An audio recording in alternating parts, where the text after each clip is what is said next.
அமித்ஷா வந்து திரு எடப்பாடி பழனிசாமி அவர்கள் சந்திப்பு முடிஞ்ச உடனடியாக போட்ட பதிவில், ட்விட்டர் பதிவில் தேசிய ஜனநாயக கூட்டணி ஆட்சி அப்படிதான் சொல்லியிருக்காரு. இது புதுசு அல்ல.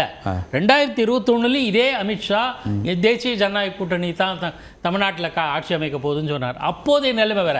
அப்போ தமிழ்நாட்டில் பாஜக அப்பர் ஹேண்டில் கமாண்டெல்லாம் வச்சாங்க. நாங்கள் சொல்றது தான் முதலமைச்சராக வருவாங்க, அப்புறம் 60 இடங்களை கேட்போம் அப்படின்னு. அதெல்லாம் இல்லாமல் கடைசியில் 25 இடங்கள் கொடுத்தாங்க. 4 இல்லை, ஒவ்வொரு முறையுமே நீங்கள் அந்த தேர்தலேருந்து எடுத்துக்கிட்டா கூட 21, 24 அல்ல அதுக்கு முன்னாடி எல்லா நேரங்களிலும் திரு எடப்பாடி பழனிசாமி ஃபோமாக தான் இருந்திருக்காரு இந்த விஷயங்களில். அதான் இது சில காட்சிகள் மாறுகின்றன.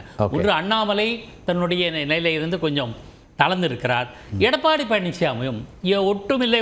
இனிமேல் நான் திரும்ப திரும்ப சொல்லியாச்சு, 24 மக்களவை தேர்தலும் கிடையாது, 26 சட்டப்பேரவை தேர்தலும் கிடையாது, அதுக்கு பிறகும் பாஜகவோட உடன்பாடு கிடையாது, கூட்டணி கிடையாது, கூட்டணி வேறு கொள்கை வேறு, பல தளங்களை சொல்லியிருக்கார்.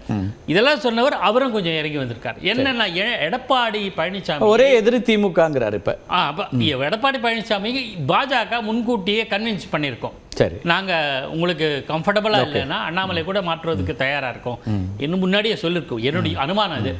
அந்த திருப்தியெல்லாம் வந்திருக்காரு. ஆனால் அவர் வந்து இன்னி வரையிலே எடப்பாடி சொன்ன, அதாவது அமித்ஷா சொன்னார் என்டிஏ கூட்டணின்னு சொன்னால் கூட அதை வந்து இன்னைக்கு வரையில் எடப்பாடி கன்ஃபார்ம் பண்ணலை. ஓகே, அவரோட வெயிட் பண்ணலாம். ஓகே, அதை பற்றி கூட்டணி வெற்றி என்ன அவசரம் சொல்லியிருக்காரு.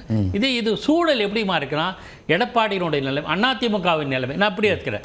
அதிமுகவின் நிலையிலும் பாஜக தமிழ்நாடு பாஜகனுடைய நிலையிலும் மாற்றங்கள் வந்திருக்கு.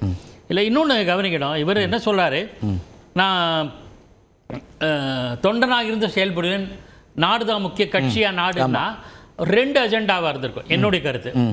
ஏன்னா அண்ணாமலை வந்து நான் அறிந்த வரையில் அவருக்கு ஒரு கன்விக்ஷன் இருக்குது, இதுதான் அப்படின்னா. அதுலேருந்து இப்போ அவர் வந்து இறங்கினதா தெரியல. இப்போ மேலிடம் சொல்லுது கேட்குறேன்.